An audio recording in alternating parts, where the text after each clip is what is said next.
جب لوگ پلٹ کے آ جاتے ہیں تو 2 فرشتے آتے ہیں، منکر نکیر ان کے نام ہیں، اور وہ اس کو بٹھا دیتے ہیں اور بٹھا کر کے اس سے 3 سوال پوچھتے ہیں۔ پہلا سوال یہ ہوتا ہے من ربک، تیرا رب کون ہے؟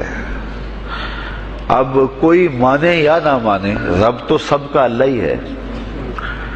اگر کوئی انکار بھی کرے تو اس کے باوجود اس کا رب کون ہے؟ اس کا رب اللہ ہے۔ تو دنیا کے اوپر کوئی اقرار کرے یا انکار کرے، لیکن نفس الامر میں، حقیقت میں اس کا رب اللہ ہی ہے۔ یہ تو حقیقت ہے، یہ تو طے شدہ ہے۔ لیکن جو عقیدہ دنیا پہ رہا ہوگا وہی عقیدہ اس کے لہجے میں آئے گا۔ اگر اس نے عملاً، رویتاً، قولاً، فعلاً اپنے اللہ کو اپنا رب مانا، رب کہتے ہیں کسی چیز کی تربیت اس کی استعداد ذاتیہ کے مطابق کرنے والا رب کہلاتا ہے۔ تو اللہ تعالیٰ جل شانہ ہم سب کا خالق بھی ہے، مالک بھی ہے، رازق بھی ہے، اور ہماری ضروریات کا وہ کفیل بھی ہے۔ وہ ہمارا رب ہے، اور صرف ہمارا رب ہی نہیں ہے، رب العالمین ہے، پورے جہانوں کا رب ہے، پوری کائنات کا رب ہے۔ خالق بھی سب کا وہی ہے اور رب بھی سب کا وہی ہے۔ جو اسے مانتا ہے اسے بھی رزق دیتا ہے، جو نہیں مانتا تو اس کے لیے بھی رزق کے دروازے بند نہیں کرتا۔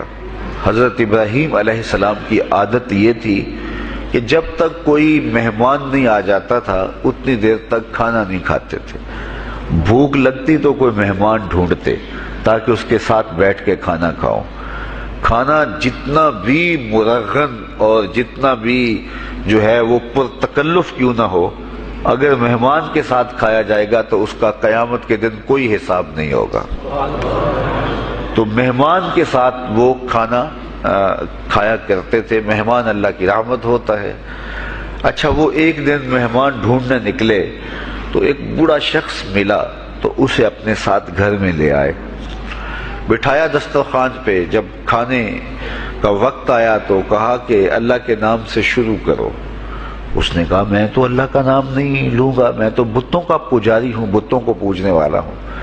حضرت ابراہیم علیہ السلام نے کہا کہ تیرے ساتھ میرا تعلق کوئی کاروباری، کوئی ذاتی، کوئی اور تو ہے نہیں، میں رب کے لیے ہی تو تجھے کھلا رہا ہوں، اور اگر تو رب کا نام ہی نہیں لے گا تو پھر میرا تیرا رشتہ کیا باقی بچتا ہے؟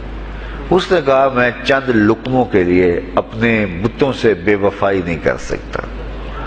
وہ غالب نے کہا تھا نا کہ وفاداری بشرط استواری اصل ایمان ہے، مرے بت خانے میں تو کعبے میں گاڑو برہمن کو۔ اس نے اپنے انداز میں ایک بات کی تھی کہ وفاداری بڑی چیز ہوتی ہے، تو اس نے بتوں سے وفاداری کا بھرم رکھا۔ اس نے کہا کہ میں چند لقموں کے لیے جو ہے وہ تیرے رب کا نام لوں اور اپنے معبودان کا نام چھوڑ دوں، یہ نہیں ہو سکتا۔ آج تو لوگ چائے کی پیالی پہ دین بیچ رہے ہیں، کیا آج ممبر و محراب فروخت نہیں ہو رہے؟ لیکن اس بوڑھے شخص نے کہا کہ میں چند لقموں کے لیے، چند ٹکڑوں کے لیے میں اپنے بتوں سے بے وفائی نہیں کر سکتا۔ حضرت ابراہیم نے کہا تو اگر بتوں کے ساتھ اتنی محبت رکھتا ہے تو پھر میں بھی رب کے نام کے علاوہ تجھے دینے پہ آمادہ نہیں ہوں۔ وہ دسترخوان سے اٹھ کے چلا گیا۔ وہ چلا گیا تو جبریل امین حاضر خدمت ہوئے، رب کا سلام دیا، اے ابراہیم۔ رب سلام دیتا ہے اور فرماتا ہے تو نے آج میرا ایک بندہ ناراض کر دیا۔ یا اللہ، وہ تیرا بندہ تھا، اس کو تو تیرا نام لینا بھی گوارا نہیں تھا۔ کہا ابراہیم اس کی عمر کتنی ہوگی؟ یا اللہ 80 سال کے قریب ہوگی۔ کہا اتنا عرصہ ہو گیا میں اس کو رزق دے رہا ہوں، تو ایک دن نہیں کھلا سکا؟ اب ابراہیم علیہ السلام اس کو ڈھونڈنے نکلے ہیں۔ وہ کسی پہاڑ پہ چڑھ رہا تھا، دور سے آواز دیو میاں آ جاؤ، کھانا ٹھنڈا ہو رہا ہے۔ اس نے کہا تم تو بڑے سخت تھے، لہجے میں، رویے میں تبدیلی کیسے آ گئی؟ کہا کہ اسی رب کا پیغام آیا ہے کہ مجھے اتنا عرصہ ہوا اسے کھلاتے ہوئے، وہ مجھے نہیں بھی مانتا تھا، پھر بھی میں اس کی ضروریات کو پورا کرتا رہا ہوں، اور تم ایک دن نہیں دے سکے؟ تو آؤ کھانا ٹھنڈا ہو رہا ہے۔ کہا تے رب کا نام نہیں لوں گا، کہا نہ لینا، کہا اتنی تبدیلی، کہا اسی رب کا سندیش آیا ہے، اسی رب کا پیغام آیا ہے. کہا پھر کھانا بعد میں کھاؤں گا، پہلے اپنے رب کا مجھے غلام بنا لے. تو کوئی مانے اس کو بھی دیتا ہے، کوئی نہ مانے اس کو بھی دیتا ہے، بلکہ دنیا کے اوپر کافروں کو زیادہ دیتا ہے. ایک روایت میں آتا ہے کہ اگر اہل ایمان کی دلجوئی کا لحاظ نہ ہو تو کافروں کے گھروں کی سیڑھیاں سونے اور چاندی کی ہوں، لیکن یہ کہیں گے ہمیں تو مار ہی دیا ہے. اور اقبال نے کہا تھا نا کہ کافر کو دیے حور و قصور اور مومن کے لیے فقط وعدہ حور. تو اس لیے ان کی دلجوئی ہے، ورنہ کافروں کو اتنا دور، چونکہ ان کا حصہ آخرت میں نہیں ہے، ان کا حصہ صرف دنیا ہے. دنیا پہ عیش کریں، دنیا پہ عیش و عشرت کی زندگی گزارے، دنیا ہی دنیا، آخرت میں ان کا کوئی حصہ نہیں. اور مومن کا آخرت میں حصہ ہے. اور دنیا کے اوپر جو تکلیفیں آتی ہیں ان تکلیفوں کا بدلہ اس کو قیامت کے دن دیا جائے گا. بلکہ صحیح حدیث میں آتا ہے کہ جب اہل بلا کو ان پر آنے والی مصیبتوں کا صلہ دیا جائے گا تو لوگ آرزو کریں گے کاش ہمارے بدن کو لوہے کی کینچیوں سے کاٹ دیا ہوتا. اور دنیا کے اوپر ہمیں بھی تکلیفیں، اذیتیں، آلام و مصائب آئے ہوتے. تو مومن جب اللہ کی طرف سے آنے والی کسی تکلیف کو خندہ پیشانی کے ساتھ قبول کرتا ہے اور اس پہ راضی رہتا ہے اور صبر کا دامن ہاتھ سے نہیں چھوڑتا، واویلا نہیں بچاتا، جزا فضا نہیں کرتا، تو اللہ تعالیٰ نے اس کے لیے اجر رکھا ہے. بلکہ رسول کریم نے ارشاد فرمایا مومن کے پاؤں میں جو کانٹا چبھے تو اللہ اس کا بھی مومن کو قیامت کے دن اجر عطا فرمائے. تو مومن کی زندگی جو ہے وہ بڑی خوبصورت زندگی ہے. تو دنیا کے اوپر جو اسے مانتا ہے اللہ اسے بھی عطا کرتا ہے، جو اس کا انکار کرتا ہے اللہ اسے بھی عطا کرتا ہے، اس لیے کہ اس کی شان ہے کہ وہ رب ہے اور وہ سب کا لحاظ کرتا ہے اور سب کی ضروریات کو پورا کرتا ہے. پھر ہر شخص کی ضروریات الگ الگ ہیں. میری ضرورت الگ ہے، آپ کی کوئی اور ضرورت ہوگی، اور سب کی ضرورت کا اس نے لحاظ رکھا ہوا ہے. پھر بہائم کی، چوپایوں کی، حشرات الارض کی، پرندوں کی مختلف ضروریات ہیں. اڑنے والوں پرندوں کی ضروریات الگ ہے، پانی کے جانوروں کی ضروریات الگ ہیں، اس طرح حشرات الارض کی ضروریات الگ ہیں اور درندوں کی ضروریات الگ ہیں. یہاں تو ہم ایک آدھ کلو گوشت ہو تو گھر کے سارے افراد اس سے گزارا کر لیتے ہیں، لیکن شیر کو اور چیتے کو جو ہے وہ منوں کے حساب سے روزانہ چاہیے. رب ان کو روزانہ فراہم کرتا ہے.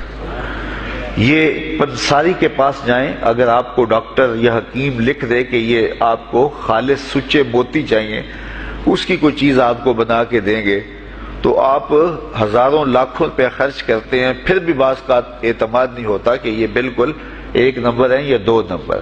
تو رتی ماشی اور تولوں کے اندر آپ ان کو خریدتے ہیں اور وہ بھی آپ کو گمان ہوتا ہے کہ پتہ نہیں خالص ہیں یا ناخالص. لیکن دنیا کے اوپر لاکھوں کروڑوں پرندے پائے جاتے ہیں، جانور پائے جاتے ہیں، ہنس، اور وہ کھاتا ہی سچے موتی ہے.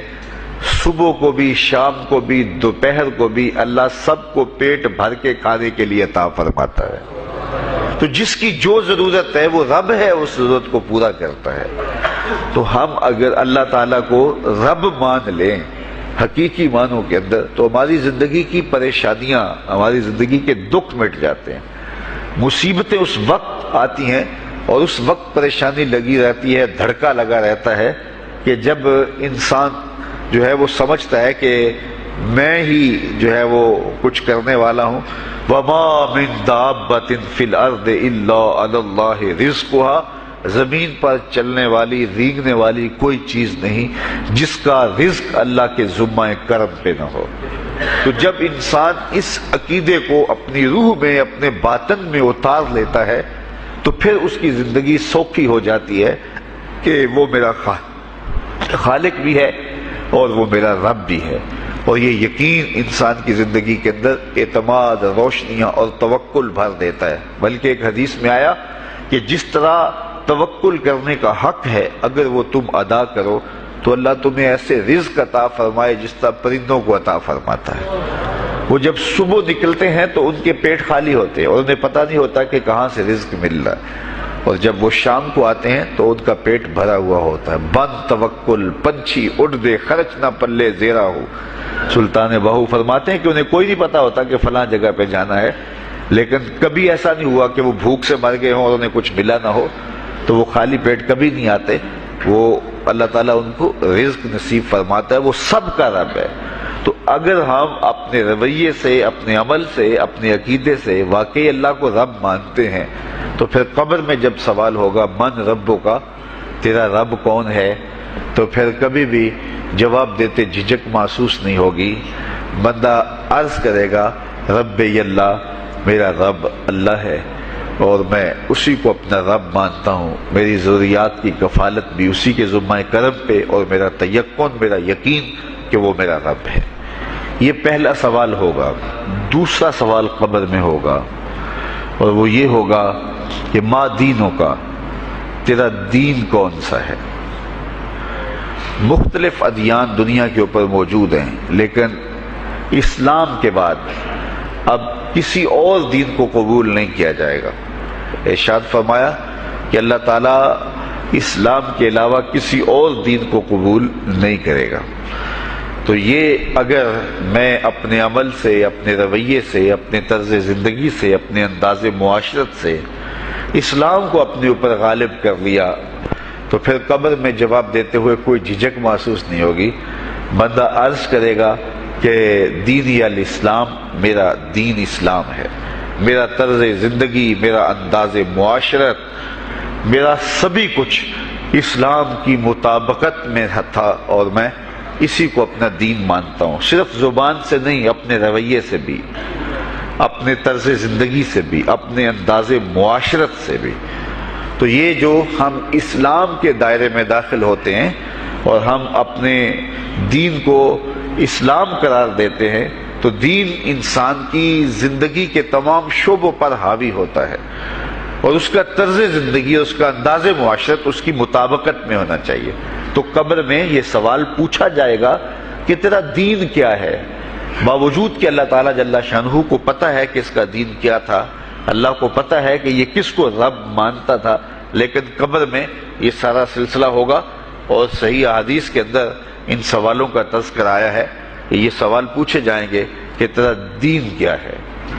اب اس نے اگر اپنا طرز زندگی، اپنا انداز معاشرت اسلام کی مطابقت میں رکھا ہوگا، اور دین کو اس نے دین سمجھا ہوگا، اسلام کو ہی اپنا دین، عملاً، رویتاً، ہر خوشی غمی کے موقع پہ اس نے اسلام کو ہی ترجیح دی ہوگی، تو پھر اس کو کوئی جھجک نہیں ہوگی جواب دیتے ہوئے کہ میرا دین اسلام ہے، میرے شب و روز، میری زندگی کے نشیب و فراز، میری زندگی کی کا گوشہ جو ہے وہ اسلام کی مطابقت میں گزرتا تھا۔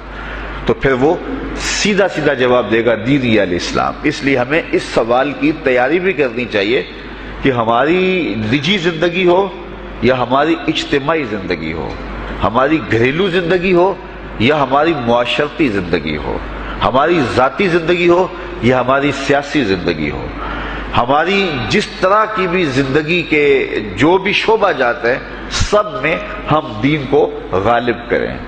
ہم صرف مسلح کے مسلمان نہ بنیں کہ 5 نمازیں پڑھ لیں اور ہم کہتے ہیں مسلمان ہیں، روزے رکھ لیے، تراویح پڑھ لی، اور ہم نے جو ہے وہ زکوٰۃ دے دی اور حج کر لیا، تو اس سے ہم مطمئن ہو گئے کہ ہم مسلمان ہیں۔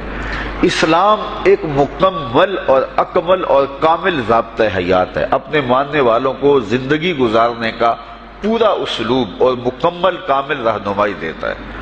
ہم نے ہمسایوں کے ساتھ سلوک کیسے کرنا ہے، یہ ہمیں اسلام بتاتا ہے۔ ہم نے بیوی کے ساتھ سلوک کیا کرنا ہے، یہ ہمیں اسلام بتاتا ہے۔ اولاد کی تربیت کیسے کرنی ہے، اسلام کی واضح تعلیمات ہیں۔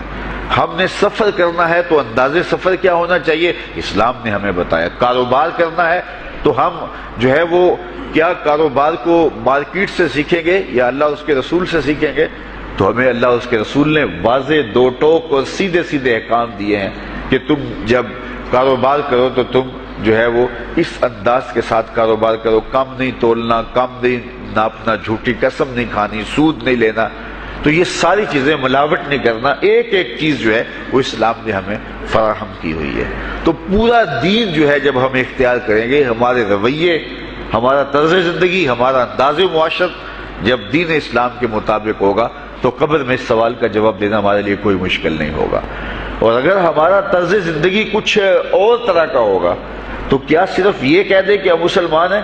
یہ تو پھر ایک کافر بھی کہہ سکتا ہے کہ میرا دین اسلام ہے، ایک منافق بھی کہہ سکتا ہے کہ میرا دین اسلام ہے، لیکن ایسا نہیں ہوگا۔ جو ہماری کیفیت قلب ہوگی قبر میں اس کا جواب اس کی مطابقت میں آئے گا۔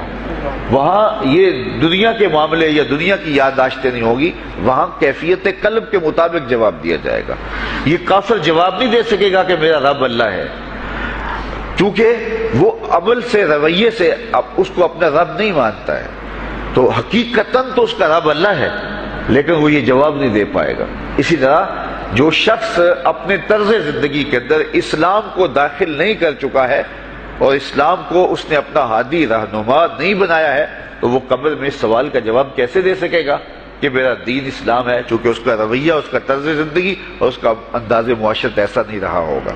اس لیے ہمیں اپنی زندگی کے شب و روز کو اسلامی تعلیمات کے سانچے میں مکمل اور کامل طور پہ ڈھالنا ہوگا، تاکہ جب قبر میں سوال ہو تو ہم جواب دے سکیں کہ ہمارا دین اسلام ہے۔ تیسرا سوال جس پہ فیصلہ ہو جائے گا، اور اس کے بعد قبر میں یا جنت کا دروازہ کھول دیا جائے گا یا جہنم کی کھڑکی کھول دی جائے گی، وہ سوال تیسرا کیا ہوگا؟ اور وہ سوال بھی عقیدے کا ہے، بلکہ بخاری شریف کی ایک روایت کے مطابق 3 سوال نہیں ہوں گے، ایک ہی سوال ہوگا، اور وہ یہ تیسرا سوال ہوگا۔ فرشتے پھر پوچھیں گے حضور علیہ الصلوۃ والسلام کے روضہ دور سے اور قبر کے درمیان سے پردے ہٹا دیے جائیں گے، اور رسول کریم صلی اللہ علیہ وسلم سامنے ہوں گے، اور فرشتہ حضور کی طرف اشارہ کر کے کہے گا ما کنت تقول فی ھذا الرجل، ان کے بارے میں زندگی میں کیا کہا کرتا تھا۔ یہاں یہ نہیں ہے کہ تو نے کیا کہا تھا یا اب کیا کہتا ہے۔ جب مضارع کے اوپر کانا یا جو ہے وہ کانا کے مشتقات داخل ہوں تو پھر وہ ماضی استمراری کا جو ہے وہ معنی دیتا ہے۔ تو ما کنت تقول کا معنی یہ ہے کہ تو کیا کہا کرتا تھا، تیرا لہجہ کیا تھا، تیری زبان کیا تھی، ان کے بارے میں تیری رائے کیا تھی، تو کیا بولا کرتا تھا، کیا کہا کرتا تھا۔ تو یہ حضور علیہ الصلوۃ والسلام سامنے ہوں گے اور یہ سوال پوچھا جائے گا۔ اب ابو جہل سے پوچھا جائے گا ما کنت تقول فی ھذا الرجل، تو وہ کہے گا ہے ہاتھ لا ادری، ہائے افسوس میں نہیں جانتا یہ ہیں کون۔ ابو لہب سے پوچھا جائے گا، وہ کہے گا ہے ہاتھ لا ادری، ہائے افسوس میں نہیں جانتا یہ کون ہے۔ اچھا جانتا نہیں تو پتھر کس کو مارتا تھا، جانتا نہیں تو گڑے کس کی راہوں میں کھدواتا تھا، جانتا نہیں تو اوجریاں کس کے اوپر ڈلوایا کرتا تھا۔ آنکھیں پھاڑ پھاڑ کے تو ساری زندگی دیکھتا رہا، لیکن آج ابو جہل قبر میں اترا، حضور کی صورت نورانی سامنے ہے، اور پوچھا گیا کہ یہ کون ہے، یہ نورانی چہرے والے کون ہیں؟ تو ابو جہل کہتا ہے ہائے افسوس میں نہیں جانتا یہ کون ہے۔ اچھا جانتا نہیں تو پھر پتھر کس کو مارتا تھا؟ اللہ اکبر۔ اور 14 صدیاں گزرنے کے بعد ایک مومن لحد میں اترتا ہے اور پردے ہٹا دیے جاتے ہیں، اور منکر نکیر سوال کرتے ہیں عامر چیمہ بتا یہ کون ہے؟ وہ کہتا ہے پیچھے ہٹو، پہلے پائے ناز کو بوسہ تو کر لینے دو، میں تو مر کے پہنچا ہوں یہاں اس دل ربا کے واسطے، یہ تو میرے بخت جاگے کہ وہ میری قبر میں آئے۔ وہ کسی شاعر نے کہا نا کہ آئے وہ میرے مزار پہ گھونگھٹ اتار کے، آئے وہ میرے مزار پہ گھونگھٹ اتار کے، مجھ سے تو نصیب اچھے ہوئے میرے مزار کے، یہ تو بخت سنور گئے کہ وہ میری قبر میں آئے۔ شیخ عبدالحق محدث دہلوی علیہ رحمہ لکھتے ہیں کہ جب سے یہ سنا ہے کہ قبر میں حضور آئیں گے، پتہ نہیں موت کہاں مر گئی ہے، جی چاہتا ہے زندہ ہی قبر میں چلے جائیں۔ تو وہ کہے گا پہلے مجھے پائے ناز کو بوسہ تو کر لینے دو، میں تو زندگی کے بھر میں انتظار ان کا کرتا رہا، اور ان کے بارے میں پوچھ رہے ہو یہ کون ہے؟ ساری زندگی پیر مہر علی شاہ نقشہ بتاتے رہے، مکھ چند بدر شاہ شانی ہے، متھے چمک دی لاٹ نورانی ہے، کالی زلف تے اکھ مستانی ہے، مخمور رکھی ہند مد بھریاں۔ تو وہ فوراً جواب دیتا ہے یہ تو وہی میرے آقا و مولا ہیں جن کے لیے ساری زندگی تڑپتا رہا اور ان کی زیارت کی آرزوئیں اور تمنائیں کرتا رہا۔ اچھا ابو جہل ساری زندگی دیکھتا رہا تو وہ تو جواب نہیں دے پائے گا، وہ کہتا ہائے افسوس میں نہیں پہچانتا یہ کون ہے، ہاتھ لا ادری، مجھے نہیں پتا۔ اور 14 صدیاں گزرنے کے بعد ایک مومن لحد میں اترتا ہے تو وہ فوراً کہتا ہے یہ تو وہی ہیں جن کے لیے زندگی گزار آیا ہوں۔ تو جس نے دیکھا تھا وہ پہچان نہیں سکتا، اور صدیوں بعد جو دنیا کے اوپر آیا وہ فوراً پہچان بھی رہا ہے اور پائے ناز کو بوسے بھی کر رہا ہے۔ تو پھر اس کا کیا جواب ہوگا؟ تو اس کا جواب علامہ اقبال علیہ رحمہ نے دیا۔ وہ کہتے ہیں قبر میں یہ جو آنکھیں ہیں ان میں تو مٹی پڑی ہوگی، یہ تو بند ہوگی، دل کی آنکھیں کھلی ہوں گی۔ ابو جہل نے ان آنکھوں سے دیکھا تھا، یہ آنکھیں تو اب کھلی نہیں ہیں، تو ان سے وہ کیسے پہچانے گا؟ اور دل کی آنکھوں نے حضور کو دیکھا ہی نہیں تھا۔ اور یہ صدیوں گزرنے کے بعد جو مومن لحد میں اترتا ہے اس کی گو ان آنکھوں نے نہیں دیکھا تھا، لیکن در دل مسلم مقام مصطفیٰ است، مومن کے دل کے ڈیرے کے اندر مومن کے دل میں حضور ہی بستے ہیں، اس لیے اس کی آنکھوں نے، دل کی آنکھوں نے حضور کو دیکھا اور پہچان لیا، اس لیے کہ دل کی آنکھوں نے حضور پہلے بھی دیکھے ہوئے تھے اور دل آرزو میں مچلتا رہا، اس لیے دل کو پہچاننے میں دیر نہیں لگی۔ تو وہاں یہ آنکھ نہیں پہچانے گی، یہ آنکھ پہچانے گی، اس لیے اقبال نے دوسرے مقام پہ کہا دل بینا بھی کر طلب خدا سے کہ آنکھ کا نور دل کا نور نہیں۔ آنکھ کا نور اور ہے، دل کا نور اور ہے۔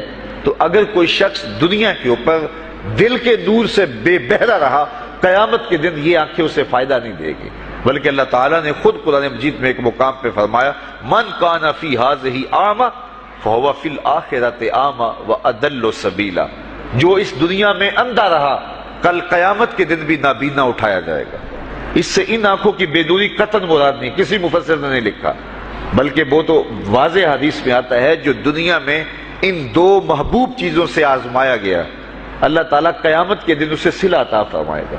یہ جو دنیا کے اوپر نابینا ہوتے ہیں، نابینا ہو جاتے ہیں یا پیدائشی نابینا ہوتے ہیں، تو یہ دنیا کی لذتوں سے اور دنیا کے نفعوں سے لطف اندوز نہیں ہو پاتے۔ یہ بہت بڑی آزمائش ہے، جہان اندھیر ہوتا ہے ان کے لیے، لیکن قیامت کے دن اللہ تعالیٰ اس کا بہتر صلہ ان کو عطا فرمائے گا جو دو ان محبوب چیزوں سے آزمایا گیا۔ تو اگر وہ دنیا پہ اندھا تھا اور حقیقی طور پہ، اور قیامت کے دن بھی اندھا اٹھایا جائے گا، یہ تو پھر مناسب نہیں ہوگا۔ تو یہ جو قرآن نے کہا جو دنیا میں اندھا رہا وہ قیامت میں بھی اندھا اٹھایا جائے گا، تو اس سے ان آنکھوں کی بے نوری قطعاً مراد نہیں ہے، اس سے دل کی بے نوری مراد ہے۔ تو دل اگر بینا ہوا، دل اگر روشن ہوا، تو پھر قبر کے اندر بھی دل دے دیوے دی روشنائی جاوے وچ زمینہ، تو پھر وہ معرفت رسول کا سبب ہوگا دل کا اجالا، اور پھر حشر کے اندر بھی جو ہے وہ دل کی آنکھیں روشن ہوں گی۔ تو جس نے اپنے قلب کو نور معرفت سے، نور ایمان سے اور نور محبت سے منور نہیں کیا ہے، تو وہ قبر کے اندر، حشر کے اندر نابینا ہی اٹھایا جائے گا، اور یہ قرآن کی صریح نص ہے۔ تو اب ابو جہل نے ان آنکھوں سے دیکھا ہے، لیکن جب سوال ہوتا ہے بتاؤ یہ کون ہے، تو وہ کہتے ہیں ہے ہاتھ لا ادری، افسوس میں نہیں جانتا۔ اور صدیاں گزرنے کے بعد ایک مومن لحد میں اترتا ہے، ظاہری ملاقات بھی نہیں ہے، جب اسے پوچھا جاتا ہے یہ کون ہے، تو وہ کہتا ہوا محمد صلی اللہ علیہ وسلم، یہ تو وہی آقا ہے جن کے لیے ساری زندگی، جن کے تذکروں کی خوشبو سونگھتا رہا ہوں، تو مجھے تو جو ہے وہ ان کے پائے ناز کو بوسہ کر لینے دو۔ تو بتاؤ اس کے دل کی آنکھوں نے حضور کی معرفت حاصل کی اور حضور کو پہچان لیا، تو دل بینا بھی کر طلب خدا سے کہ آنکھ کا نور دل کا نور نہیں۔ تو حضور علیہ الصلوۃ والسلام کے حوالے سے جب سوال ہوگا، اگر اس سوال کا جواب نہیں آیا تو پھر جہنم کی کھڑکی کھول دی جائے گی، اور اگر اس سوال کا جواب آیا تو پھر جنت کے دروازے کشادہ کر دیے جائیں گے، اور جنت کی ٹھنڈی ہوائیں اس کی قبر میں آ جائیں گی۔ بلکہ حدیث میں آتا ہے اسے کہا جائے گا کہ نم کنومت العروس، ایسے سو جا جس طرح دلہن سوتی ہے۔ اور وہاں سے لے کر کے حشر تک کا سفر جو ہے اس کے لیے بہت لمبا سفر نہیں ہوگا، وہ ایسے ہوگا کہ جو ہے وہ ایک خوبرو کے گلے سے ہار گرے گا اور وہ موتی ٹوٹ کے گر جائیں گے، اور وہ اس کو چننے میں مصروف ہو جائے گا۔ ابھی سارے موتی چن نہیں پائے گا کہ قیامت آ جائے گی۔ یہ مومن کے لیے اللہ نے آسانی رکھی، 50,000 سال کا دن ہوگا یوم محشر، لیکن جو مومن ہوگا اس کے لیے حشر کا اتنا بڑا دن ایسے ہوگا جتنا عصر کا وقت ہوتا ہے، تو اتنے تھوڑے وقت میں اس کے لیے گزر جائے گا۔ تو یہ 3 سوال کا